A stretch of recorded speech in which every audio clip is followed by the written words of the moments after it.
नई जिंदगीच्या नाल्यासंदर्भात नागरिकांचं पालिका आयुक्तांना निवेदन. हा नाला नसून गटार.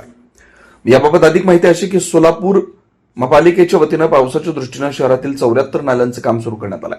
त्यातच नई जिंदगी परिसरातील नाला क्रमांक 14 मंजूर झालाय. या ठिकाणाहून नाला होणार असल्याची नोटीस भीमाशंकर नगरातील नागरिकांना अतिरिक्त आयुक्त संदीप कारंजे यांच्या वतीनं देण्यात आली. पण हा नाला मंजूर झाल्याचं दिवसापासून कोणत्याही प्रकारचं नोटीस अथवा प्रचिती भीमाशंकर नगरचे मूळ मालकांना देखील देण्यात आली नव्हती.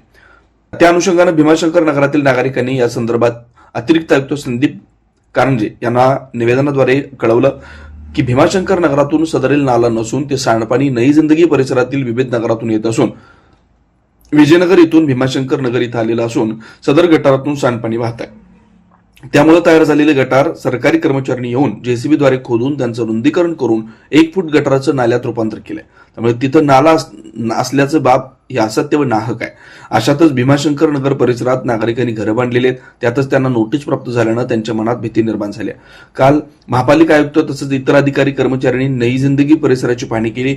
पाहणी दरम्यान 4ही नगरसेवक उपस्थित होते. विशेषतः 4ही नगरसेवक आमच्या घरासंदर्भात किंवा आमच्या घरासमोरील सांडपाणी गटारासंदर्भात होणारी समस्या हे पालिका आयुक्तांसमोर न मांडता उलट पाऊस पडल्यानं तेथील नागरिकांच्या घरात पाणी शिरत असून सदरील काम लवकरात लवकर पूर्ण करावं असं सांगण्यात आलं. त्या दरम्यान तेथील नागरिकांनी पावसाचे पाणी आमच्या घरात जात नसून आमच्या घरासमोर गटर आहे, नाला नाही असं यावेळी सांगण्यात आल्याची बाब समोर येते. दरम्यान भीमाशंकर नगरातील नागरिकांनी संबंधित 4ही नगरसेवक हे आमच्या बाजूने उभे राहावेत. नाला गेला तर आमचं घर पाडण्यात येईल. त्यामुळे तेथील वरून आलेल्या गटाराचा संपूर्ण प्रवास व सत्य परिस्थिती आयुक्त तसंच इतर सरकारी अधिकाऱ्यांना निदर्शनास आणून तो नाला नसून गटार आहे व सद्यस्थितीतील गटार आमच्या घरास धोका न पोहोचवता भूमी अंतर्गत करून द्यावं व आम्हाला मदत करावी अशी विनंती यावेळी तेथील नागरिकांनी केली आहे.